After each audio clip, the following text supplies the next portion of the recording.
अस्त्र शस्त्र भरे ही नहीं हैं। मूर्तियों के साथ बहुत कुछ है जो दर्शाया जाता है, और वो सब कुछ एक साथ ही दर्शाया जाता है। अगर हथियार भर ही दिखा दिए अवतारों के साथ तो बड़ी गड़बड़ हो जाएगी।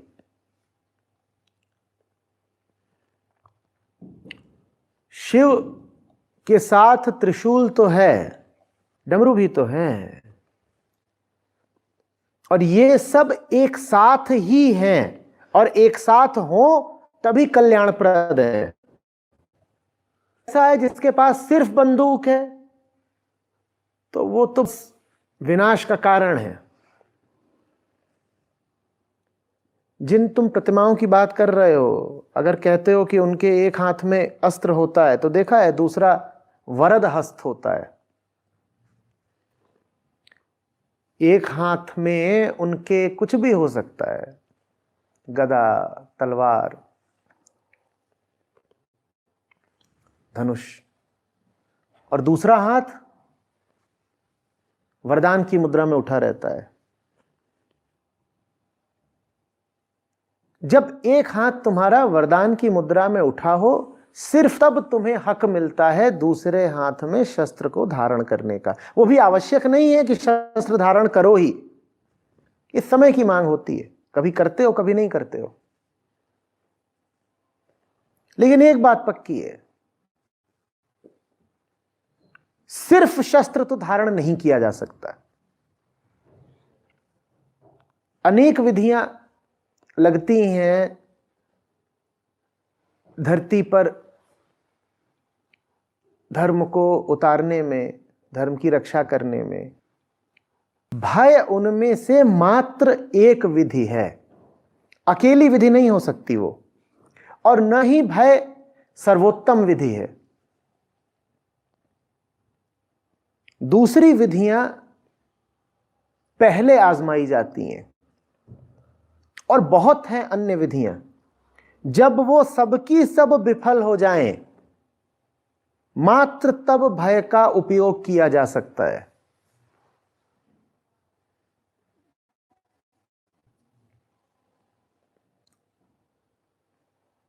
ये बात हमें बड़ी जचती है कि क्या बढ़िया त्रिशूल है। एक अपने पास भी होना चाहिए, सब डरेंगे अपन से।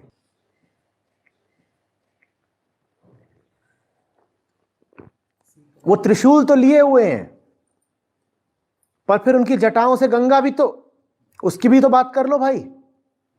ले लो त्रिशूल, तुम भी हाथ में ले लो, फिर तुम्हारे भी माथे पर चंद्रमा होना चाहिए। पहले चंद्रमा को उतार लाओ अपने भाल पर, फिर त्रिशूल की बात कर लेना, उसकी नहीं बात करेंगे। और न चंद्रमा न गंगा, उन सबसे पहले उनके कंठ में है हलाहल विष। एक हाथ में त्रिशूल धारण कर लो और कंठ में विष धारण कर लो। कंठ में विष धारण करने की बारी आएगी तो लापता हो जाओगे, कहां गए भाई, ये विष तो लेते जाओ। कहीं नहीं, विष नहीं चाहिए, त्रिशूल चाहिए। जिम्मेदारी समझते हो? ऐसा जहर निकला था मंथन से कि वो तीनों लोकों को जलाए दे रहा था। देवता, दानव, मानव, कोई नहीं पकड़ पा रहा था कि इस जहर का क्या करें। तो फिर भागे गए पशुपति के पास, बोले महाराज, ये बोले लाओ, इधर लाओ।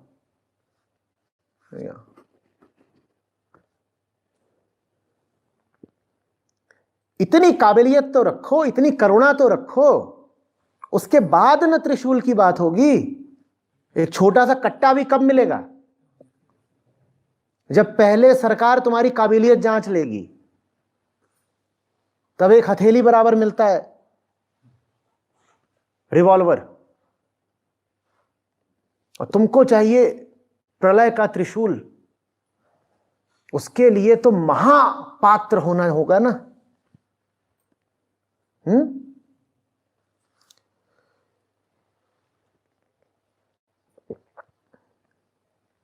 जो लोग अध्यात्म के मार्ग में भय को विधि की तरह इस्तेमाल करना चाहते हो वो अति सतर्क रहें।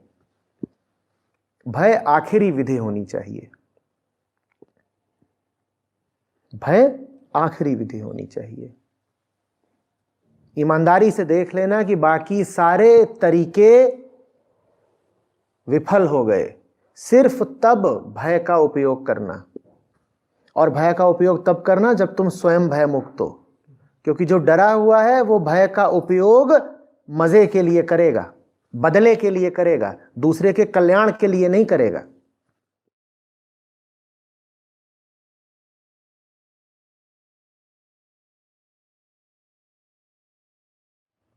जिसके विस्तार और प्रसार की बात तुम कर रहे हो, वो जब फैला था तो उसके फैलने के वाजिब कारण थे। उसके मूल में एक को अहम था, एकेश्वरवाद था, जात पात का भेदभाव नहीं था। अगर तुम ये भी कहोगे कि उसके पास तलवार की धार थी, तो तलवार में भी धार यूं ही नहीं आ जाती। तलवार के पीछे का शौर्य भी तभी आता है जब भीतर एक निष्ठता हो। एक निष्ठता थी इसलिए तलवार चमकी, और एक निष्ठता थी इसीलिए लोग अन्यथा भी आकर्षित हुए। निश्चित कुछ लोग रहे होंगे जिन्हें बलात् उस समुदाय में शामिल किया गया, पर बहुत सारे ऐसे भी थे जो स्वेच्छा से गए। तो वो जो पूरी प्रक्रिया थी, पहले उसके ऐतिहासिक कारणों को समझो, अच्छे से पाठ करो, विवेचना करो भी, पढ़ो भी, फिर उस पर टिप्पणी करो।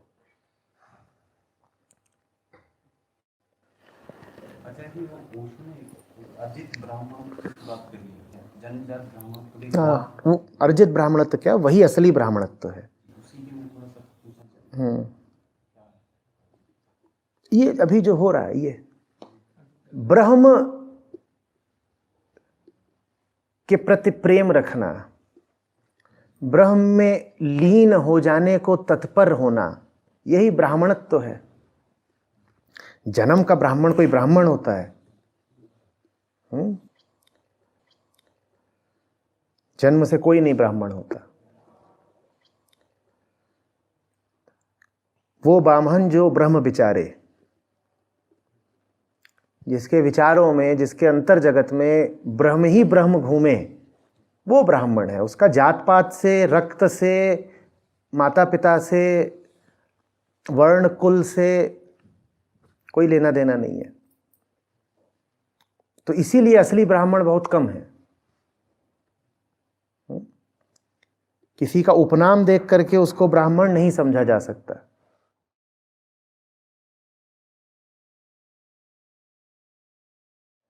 पर वो पहला तरीका नहीं हो सकता। वो भी एक सफल तरीका है, पर वो पहला तरीका नहीं है और गहरा तरीका नहीं है। लेकिन कुछ स्थितियों में और कुछ लोगों में वो तरीका आवश्यक हो जाता है, उससे आंशिक सफलता भी मिलती है। कि जब अंतस का जागरण नहीं ही हो पा रहा, तो चलो एक काम करो कि तुम आचरण को ही सुधार लो, आचरण को नियमित कर लो, अनुशासित कर लो। वो भी एक तरीका है।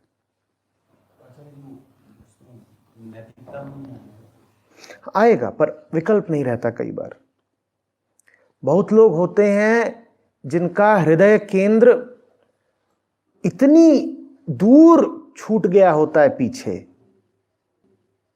कि वो फिर संपर्क में आता ही नहीं। तो ऐसों के साथ फिर उल्टी विधि लगानी पड़ती है। सामान्यतया तो ये होना चाहिए कि तुम दिल की आवाज पर चलो। दिल से मेरा मतलब है आत्मा। सामान्यतः तो ये होना चाहिए कि सत्यनिष्ठ हो जाओ, फिर सत्य जो बताए तुम पीछे पीछे चलते जाओ। लेकिन कई बार तुम इतना भटक गए होते हो, इतनी दूर निकल आए होते हो, सत्य से तुम्हारा अपरिचय इतना गहन हो गया होता है कि दूसरा रास्ता लेना पड़ता है। फिर तुमसे कहा जाता है बर्ताव ऐसा करो जैसे कि तुम सत्य के अनुयायी हो तो नहीं, पर तुम स्वांग ऐसा करो, है स्वांग ही, है झूठ ही। तुम बर्ताव, आचरण ऐसा करो जैसे कि, एज इफ तुम सत्य के अनुयायी हो। क्या पता वैसा बर्ताव करते करते एक दिन सत्य के करीब ही पहुंच जाओ। तो ये श्रेष्ठतम विधि तो नहीं ही है, पर ये कैसी विधि है समझना। तो तुम क्या कर रहे हो, तुम रोटर को, मोटर में जो घूमने वाला हिस्सा है, तुम उसको बाहर की ऊर्जा दे रहे हो, तुम उसे बाहर की ऊर्जा दे रहे हो। तुम्हारी ऊर्जा से जरा सा पेट्रोल जलता है और स्पार्क पैदा होता है, और वो जो स्पार्क पैदा और ज्यादा ईंधन जलता है और फिर मोटर अपने आप ही घूमने लग जाती है। तो ये वैसा सा काम कि एक बार बाहर से घुमा दो,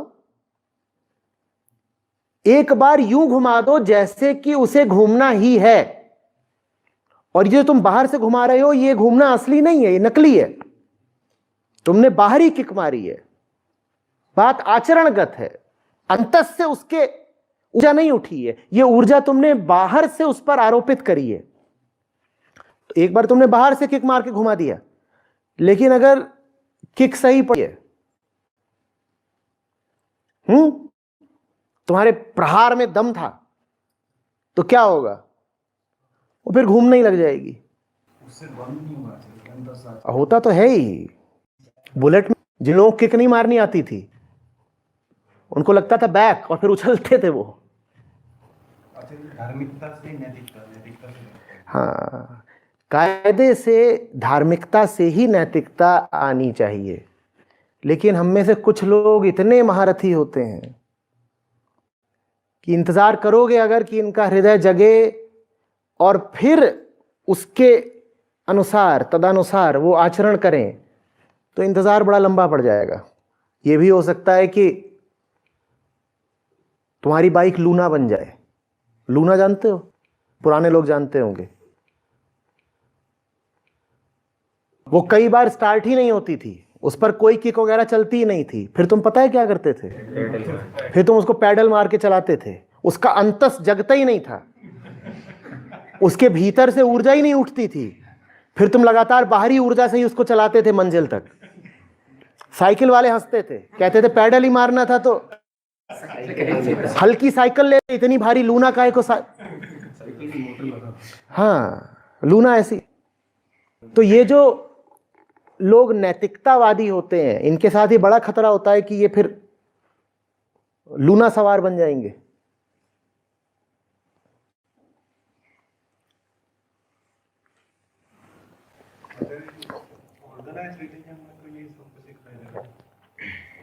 वो श्रेष्ठतम तरीका नहीं है।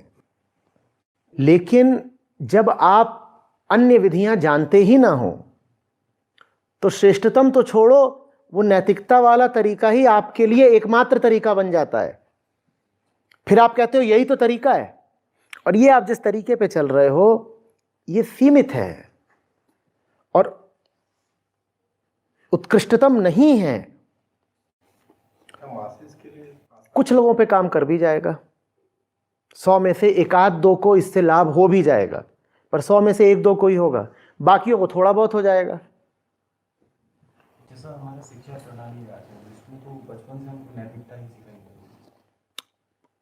बात ये नहीं है कि उनके पास कई विकल्प थे और उन्होंने उन विकल्पों में से चुन करके तुमको नैतिकता सिखाई। उनको और आता क्या है, मेन्यू पर कुल एक चीज है, मैगी, क्योंकि वही है जो पैकेट खोलो 2 मिनट में तैयार कर लो, सामने रख दी। अब तुम उनसे अगर कहोगे कि नवरत्न कुरमा, तो कहेंगे चीज ही बुरी है। मैगी से ज्यादा स्वास्थ्यप्रद कुछ होता है क्या? यही तो संपूर्ण आहार है। ये संपूर्ण आहार इसलिए है क्योंकि उन्हें और कुछ बनाना आता ही नहीं है।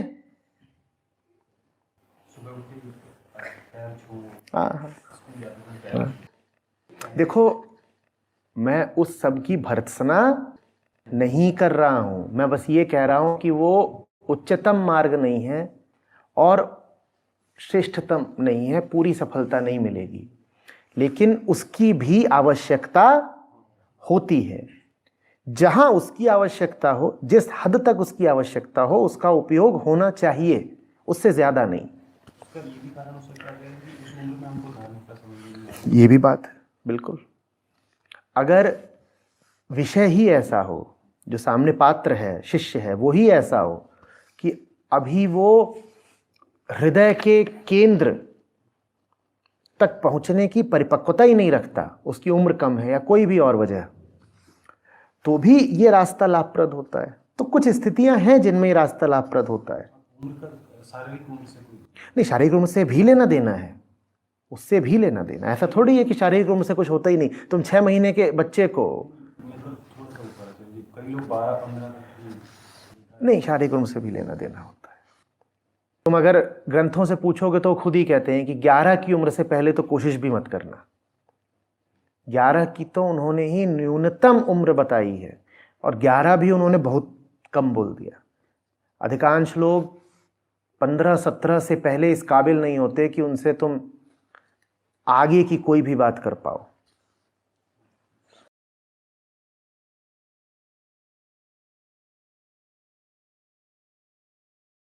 जोड़ियां ऊपर से बन के आती हैं तो तलाक कहां से बन के आते हैं? या उससे गलती हो जाती है, फिर पीएस लिखकर भेजता है। विवाह किससे होना है ये तो वो तय करता है। तो संबंध विच्छेद कौन तय करता है फिर? और जिनके 6-6 विवाह होते हैं, उन पर क्या ऊपर वाला खास मेहरबान है?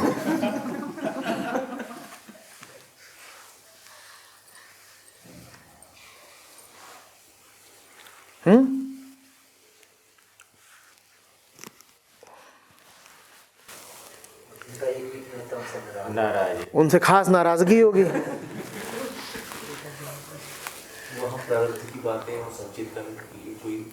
प्रारब्ध और संचित कर्म का इन बेवकूफियों से क्या लेना देना? कौन सी बात का तुक कहां जोड़ा जा रहा है? तुक जोड़ने वाले तो ये भी बता देते हैं कि विवाह 2 आत्माओं का मिलन है। विवाह 2 आत्माओं का मिलन है, जिसमें से फिर 2-3 छोटी छोटी मिनी आत्माएं पैदा होती हैं। पुरुष आत्मा, स्त्री आत्मा और छोटू आत्मा, उसे आत्मू बोलते होंगे।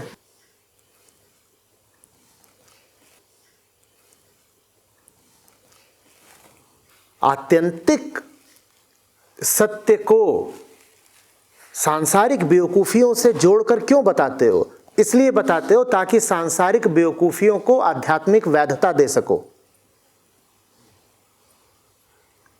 ताकि अपने इस सांसारिक प्रपंच को तुम आध्यात्मिक ठहराकर जायज बना सको। इसका अध्यात्म से क्या लेना देना? इसका सत्य से, परमात्मा से क्या लेना देना? तुम कुछ यहां पर नौटंकी करो।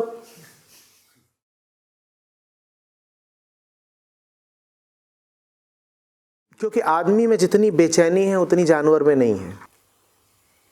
जानवर में काम के प्रति रुझान कम है, तो फिर जानवर में राम के प्रति भी रुझान भी कहाँ है? आदमी में राम के प्रति बड़ी बेचैनी है और राम उसे मिलता नहीं, तो फिर वो एक तरह से क्षतिपूर्ति करना चाहता है काम के माध्यम से। जिसको जितना ज्यादा मुक्ति की तलाश होगी, वो उतना ज्यादा नशे के खतरे में होगा। क्योंकि मुक्ति आसानी से मिलेगी नहीं, तो फिर वो मुक्ति का विकल्प किस में ढूंढेगा? नशे में। जानवर को राम नहीं चाहिए ना, तुम्हें चाहिए।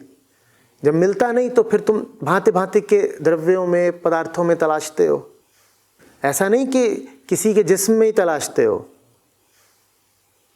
रुपए पैसे में तलाशते हो, नई नई जगहों में तलाशते हो, बड़े और भव्य मकान में तलाशते हो, खाने पीने की स्वादिष्ट चीज़ों में तलाशते हो।